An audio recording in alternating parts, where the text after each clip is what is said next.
Hello and welcome back to Rage Gaming. My name is Hollow. Today I have the strongest dungeon and mob clear build for Necromancer. This build is so strong that I'm feeling convinced it's going to get nerfed. It's simply so effective that I've been able to take on tier 60 nightmare dungeons at level 81 where the enemies are 33 levels higher than me. 33! But where did such an insanely strong build come from all of a sudden? Well, the hero known as Necro has managed to solo, as a Necromancer of all classes, a tier 100 nightmare dungeon. That's an incredible achievement for what was thought to be the least mobile and weakest in terms of survivability classes. And he did it through the use of shadow damage and its key passive, Shadow Blight. By turning all of your attacks into a form of shadow damage, this means you're burning and dealing damage over time, and through the build you're able to change all of your attacks to a form of shadow damage, so they all deal Shadow Blight. Combined with the classic core of many builds, Corpse Explosion, and its ability to deal damage over time by turning it into a blighted pool of, shadow damage, you can get a lot of damage out. Finally, thanks to the insane power of Decrepify and the right setup,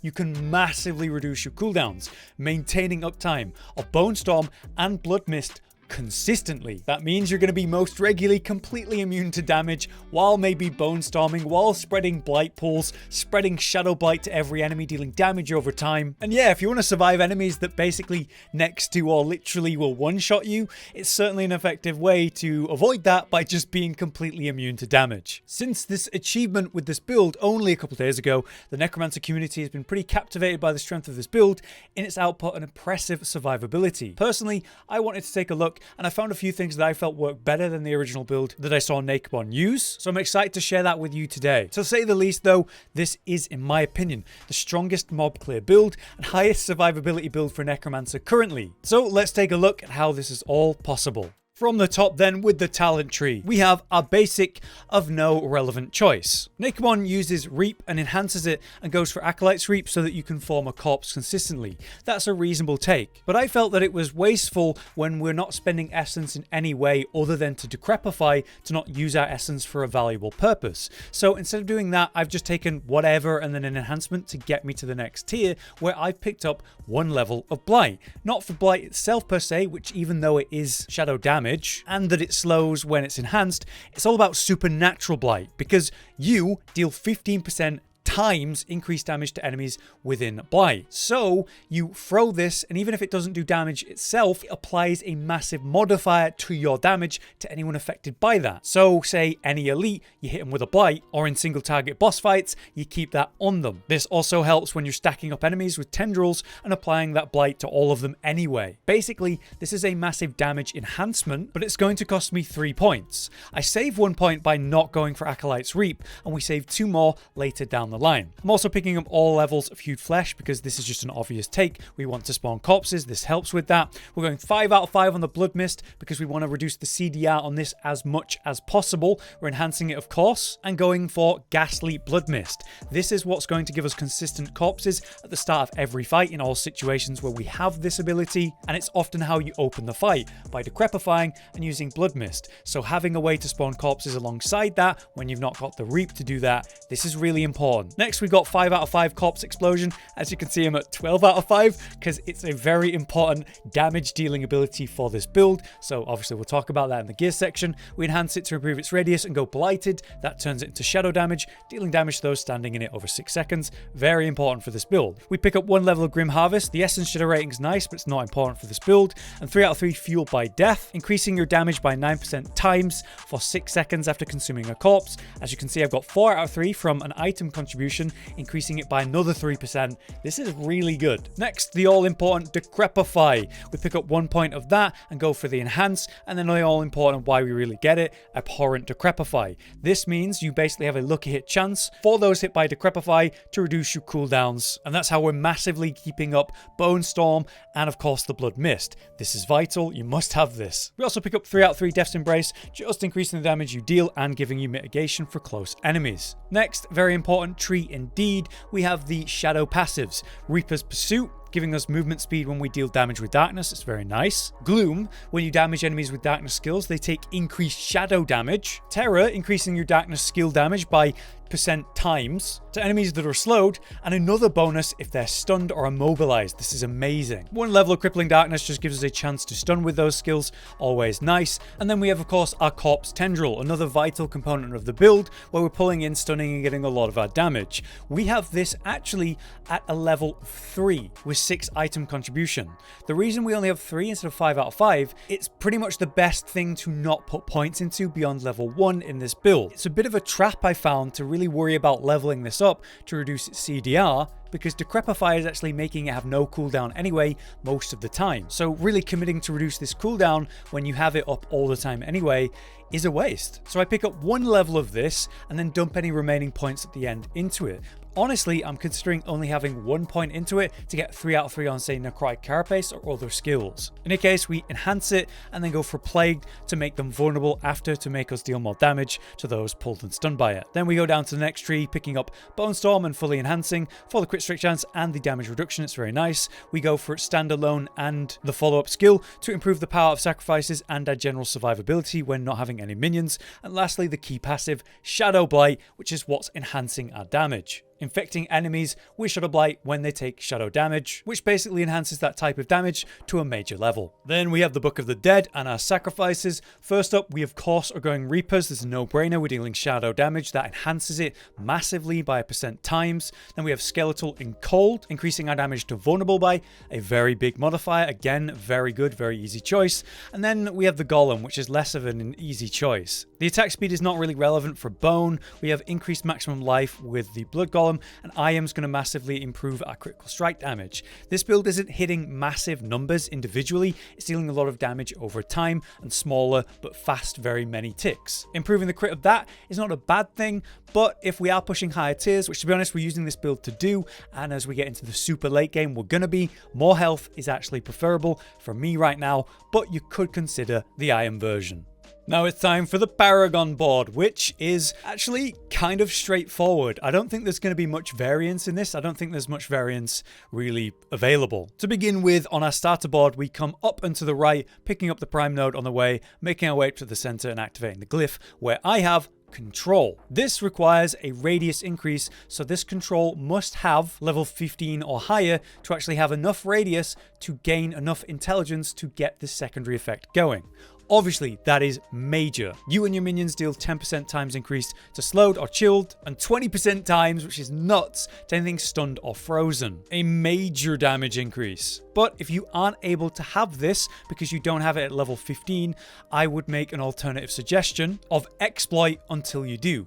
This means you deal damage to vulnerable enemies at an increased rate. We're dealing lots of vulnerable damage in this build, so this is a great way to get more damage in the build until you have the superior control. You could also consider exploit in other slots for potential more damage instead of survivability, but again, I would not recommend that in the true endgame where survivability is going to take more priority over damage. In any case, we'll make sure to activate the glyph you're using. In my case, getting all the intelligence. Yours, it might be, say, Dex at 25. Picking up both of the rare nodes and coming out to the left and working our way up. From here, we are picking up the Witherboard. This is undeniably the best first pick. Massively enhancing your shadow damage with ridiculous bonus damage potential. That's kind of the core damage of this build. So, of course, we were going to take Wither. In any case, from this board, we come up to the right and go ahead and pick up Malediction, improving our shadow damage and, of course, the magic nodes around it. We're also right here at the glyph, and we go for Scourge. Shadow damage over time increased. Well, that's how we're doing all our damage. Fantastic. You and your minions deal 10% times increased damage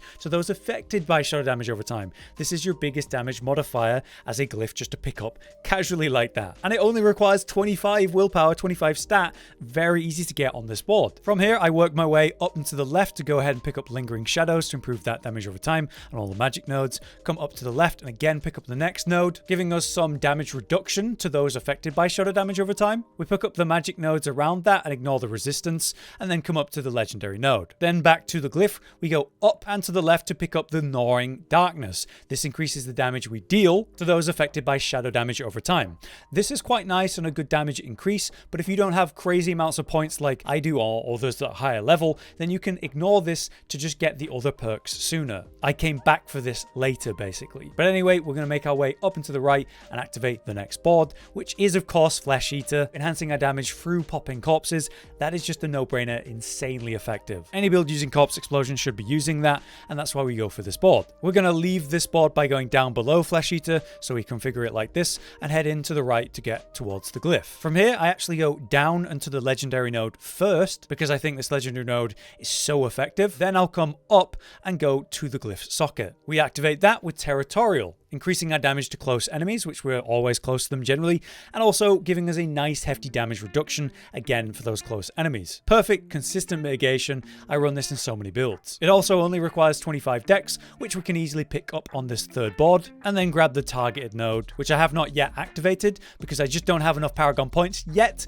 to activate more dex in this area, which I absolutely will be doing. But then we're going to come down and pick up the rare node Stifle. Again, we're going to get some more dex as soon as I have like one more point, and you can see how I skip some magic nodes that are okay to make sure that I have enough points to come down to the fourth board. Our fourth board is pretty much what all necromancers are using as their fourth board at this point. Scent of Death. It's just really good mitigation. If there's no corpses nearby, you get a nice damage increase, but there usually, well, there always is, and it gives you 15% damage reduction kind of permanently for having this. Very nice damage mitigation as we go into the higher true endgame. We work our way down and to the right to go get that, ignoring corrective, while I just don't have the points to pick it up, getting the legendary node and coming left and activating the glyph, where we have Darkness. Improving your shadow damage overall is another no-brainer option, and whether you or your minions deal shadow damage to an enemy, that enemy deals less damage, stacking up to 10%. So a very nice consistent mitigation for this build. It only takes 25 willpower, which is easy to get in the original radius without upgrading this, and we'll continue to upgrade this when we upgrade the glyph and get more willpower around this, picking up the rare nodes that we're currently ignoring as well, and in general with the rest of our points, enhancing these glyphs by picking up their stats and picking up the rare nodes we've been ignoring and activating the secondary effects of those rare nodes. But the most important thing is to get the glyphs and the legendary nodes as soon as you can. Alright, time for the big one once more. It's equipment time. To cut straight to the chase, this build requires two uniques that you're going to need. Black River and of course Howl from Below. Howl from Below will cause your corpse explosions to instead send a sort of bomb skeleton that runs at an enemy and explodes. This explosion deals up to 40% times increased damage. This is massively increasing your corpse explosion damage and is obviously amazing. It also comes with lucky hit effects, causing chance to stun and fear, which racks up to very impressive levels in boss fights, leading to a stun, leading to more damage thanks to control.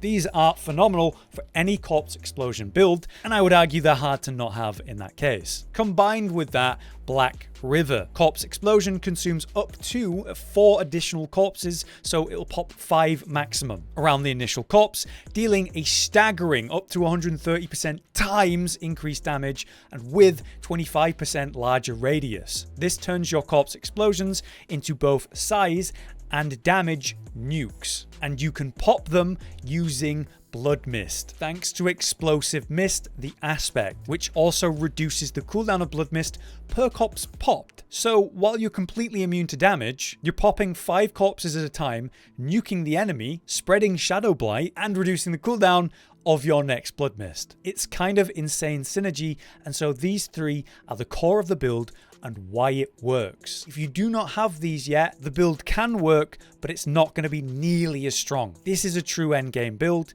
so be warned on that front. With the chest piece, we have Disobedience, the strongest damage mitigation aspect in the game, because it stacks my armor so high so quickly that I am able to survive in scenarios where I otherwise would be one shot. Just because this is stacking up when I deal damage, you can't ignore this, it's got to be in the build. Then we have the Shielding Storm legs. This is a Bone Storm build. This gives you a 5% base life for 10 seconds barrier, which is massive, pretty much meaning when you have Bone Storm active, it reduces damage you take, and you have this massive barrier. This is insanely effective. For boots, this is more up for debate. While unstoppable and for 4 seconds after, you gain a % movement speed and can freely move through enemies. So basically, your Blood Mist is faster, and then for 4 seconds after, you get to move through the enemies. It's quite nice utility, and your best option, I would say, overall, other than the unique boots that I do not have, Penitent Greaves. These leave a trail of frost behind you, which is just perfect synergy. It chills, so we do more damage to all chilled enemies, meaning all enemies we go near, which is a straight damage increase compared to a minor nice utility and movement with Ghostwalker. Further, the control glyph that we mentioned earlier in Paragon will deal 10% times damage to any slowed targets. So that means we permanently have that effect going against pretty much every target we're dealing damage to. That is a major damage increase permanently. It's very hard to ignore, and despite my best efforts, I have not found that unique. I believe that's going to be the top tier pick, assuming it stacks with another aspect we're going to talk about in a sec. Of course, our main weapon is Black River. With that, we have an offhand in the case of a focus. This has one of our main damage increasing aspects. Every time Shadow Blight deals damage to enemies, it increases the next Shadow Blight damage within 10 seconds by up to 40% times, stacking up to 5 times. Absolutely required for this build, and it fits nicely onto the focus. Then we have the rings. First up, the way we're turning our Bone Storm into a darkness skill, so it's the Shadow or Ultimate Shadow aspect. The higher roll, the more damage of Shadow you'll deal over time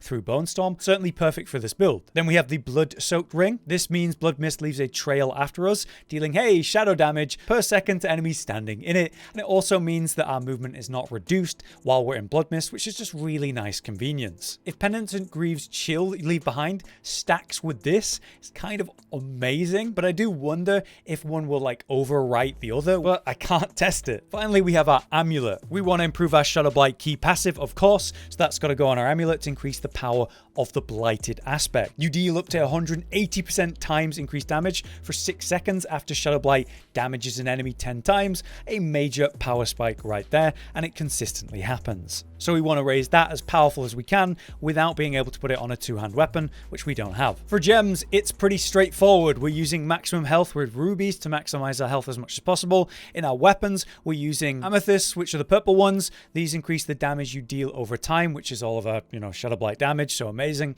And then skulls in our jewelry, as always, for the raw armor. When it comes to affixes and the stats on your skills, we are looking for a bunch of things. Primarily, you're going to want Lucky Hit, because that's going to help reduce your CDR through Decrepify, and it also procs in relation to Howl from below. After that, there's a bunch of ways you increase your damage. Just increasing shadow damage or damage to those affected by shadow, damage to close enemies or to crowd control enemies, or vulnerable damage as a whole are wonderful stats to have. And further, things like this. Ranks to all corpse skills is great, improving your CDR on Corpse Tendrils and the raw damage of Corpse Explosion, which is major. For utility and defense though, it's pretty much the standard. All stats, intelligence, cooldown reduction, and maybe a bit of move speed are all very good. For straight damage reduction, it's the standard. Raw damage reduction, armor, reduced damage from close or far enemies, max health, things like that are majorly helpful. So with the build explained, how do you optimally play this? Well, basically your approach to all mob or AoE scenarios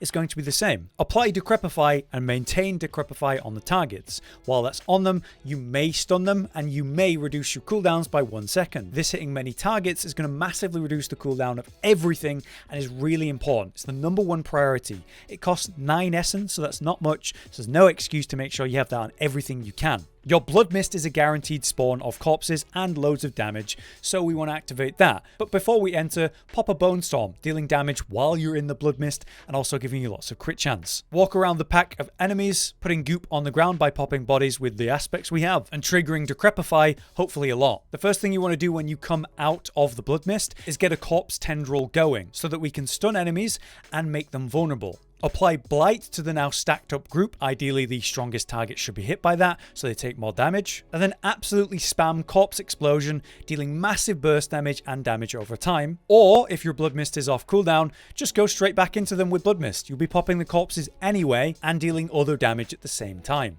But there you have it. That is the Shadow Mist build that is taking Necromancers by storm right now. This is my version compared to the original, and I just think it's really, really effective. Gonna be really hard for me to see this as anything but the strongest overall build for Necromancer. While certainly not the best single target build, this game is majority about mob clear, and this is just so good for that. Its survivability and potential mobility, if you lean into that more, is wonderful for a very slow Necromancer. And we might not have the best damage mitigation, but hey, if we're completely immune to damage, that's kind kind of better than mitigation, isn't it? I'm expecting Necromancer buffs for the class and mechanics overall, but I could see some nerfs to this build with how effective and insane it is. Either way, I hope this updated version of it was useful to you, and until next time, I've been Hollow, you've been you, thanks for watching, we'll see you in the next one. Josh, Cotton, and Hollow with the videos, dropping the humor like a hammer on your tippy toes, bringing entertainment on a daily arrangement to take our insanity and turn it into entertainment. Yes, I said entertainment twice, to reiterate that it is nice to look into your faces on a mostly daily basis when you let us in your homes to make the whole world a stage. Goodbye.